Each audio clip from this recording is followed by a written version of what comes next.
This time, it's just me, Gregg. Welcome to Take It EV. Today I'm going to be talking about a subject that I have a lot of experience with, which is ownership of an EV without access to an off-street parking and off-street charging. Let's get to it.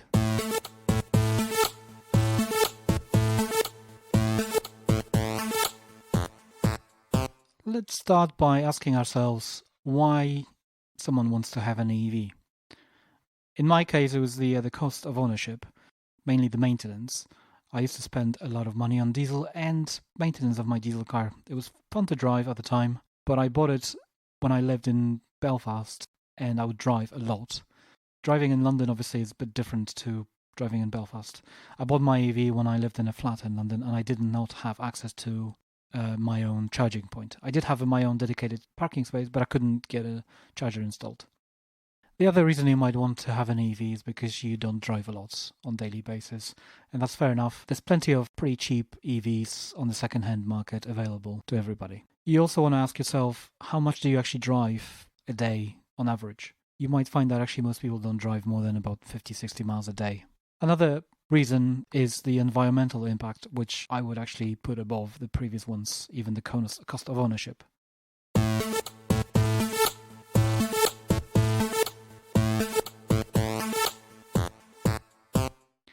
The last point is very simple. They're fun to drive. Let's be honest, EVs are much more fun to drive than any ICE car I have ever owned or driven. And that includes high-end performance vehicles. Even the slouchest EV will have far more responsive throttle, which just means pure fun. And let's be honest, who wants to race on the road? Unless you're a teenager or, middle-aged men like myself.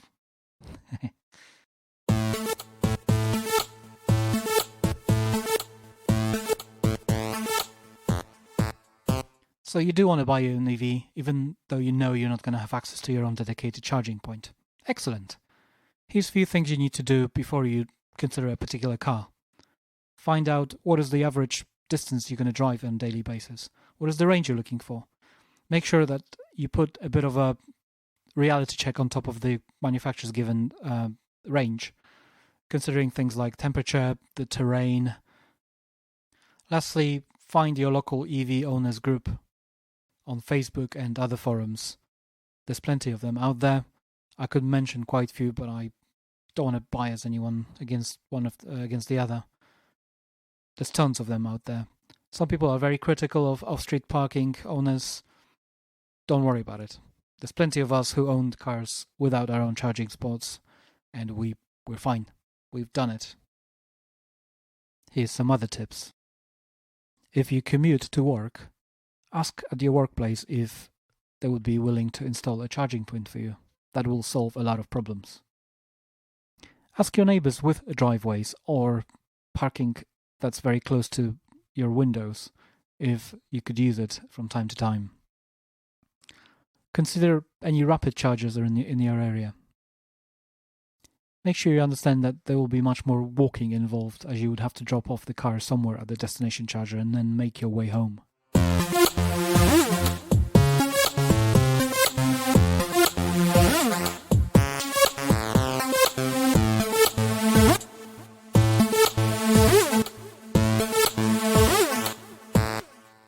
Here is my own experience. So I bought a 30 kilowatt-hour Nissan Leaf whilst living in London. We were lucky that we had a few charging points in the area, including a garage about half a mile away with a rapid charger. Well, you say, Greg, that's great. Obviously, you bought an EV because you had access to the rapid charger. In reality, you have to remember that you don't own any of these points.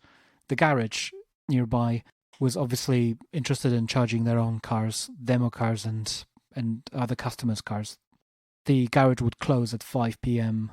and wouldn't be open overnight. So I couldn't rely solely on that charging point. We have asked our neighbors if we can park in the front of the block of flats, and I would quite often just drop the cable from the second floor down to the car to charge it up overnight. Just like in the previous case, I couldn't rely on this 100% of the time, but it was very nice. You might not know that just yet, but I would urge you, if you're considering an EV and you don't have access to the off-street parking with a charging point, just go around and ask, do a bit of research, and you might find that it's not going to be a problem. These days, I do have my own charging point because we moved. The town I live in, Tunbridge, in Kent, recently actually got the rapid charge point installed at the local garage. We don't have any destination chargers. However, there are plenty of people around who are willing to give up their own charger at their own house for other users. So go around, you might find actually that there is somebody with a charging point already installed that you might use.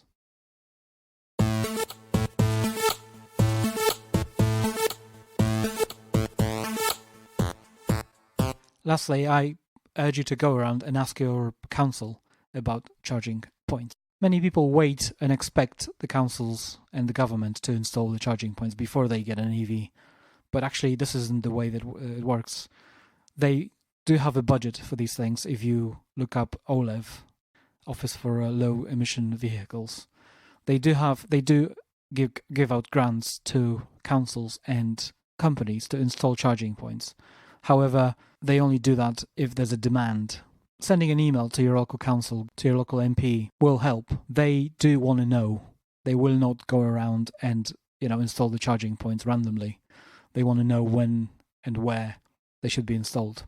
I have actually seen people in London getting their own dedicated parking space with their own dedicated charging unit, because that's what their local council made available to them. So once again, go around and ask, because they might be able to do that for you.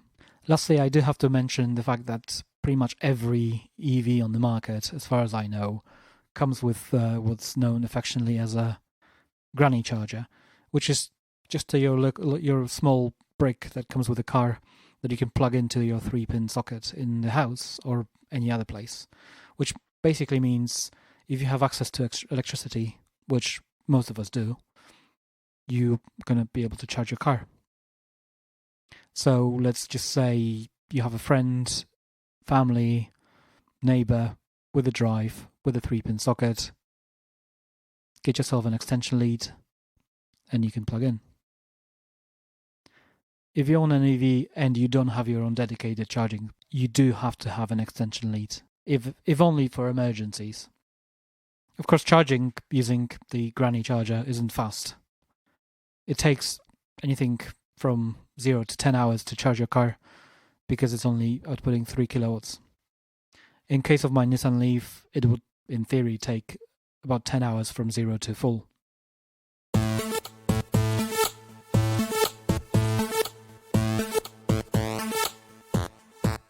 So just to quickly recap, you want to have an EV, awesome, but you don't have a dedicated parking spot. Here's a few tips for you. Look around if there are any available charging points in your area. Use an app such as PlugShare. You'll be able to quickly identify all public and shared charging spots in your area. Go around and talk to your neighbors. You never know, someone in your area just might have a charging unit already installed and be willing to share it with you. Ask your neighbors with a drive if you can park on their driveway and charge from time to time. Of course, do offer to pay for electricity, but I guarantee you that you'll still be better off paying for electricity than paying for your petrol. And you never know, you might just convert your neighbor to an EV and they will get a dedicated charging point. If you're renting, talk to your landlord. You might need to participate in cost or share the cost. Quite often, an EV manufacturer will offer to install the charging point at a discount or for free. This will work out cheaper than owning a petrol or diesel car in the long run, and will be an added incentive for their future tenants. Talk to your employer.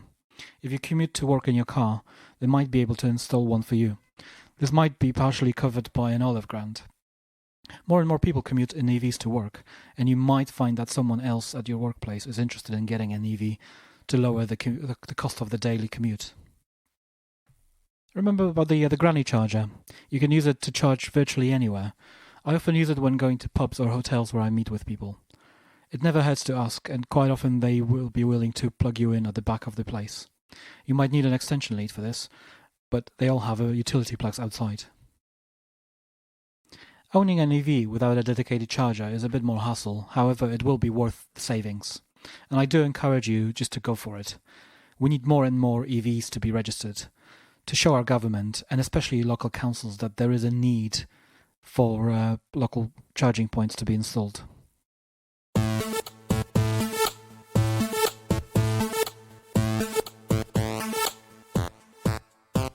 I have purposely left out the subject of plug-in hybrids, as I personally do not think that they are as appealing as they were, say, 4 years ago. It is a subject for a different episode, but in essence, they are not great as an EV.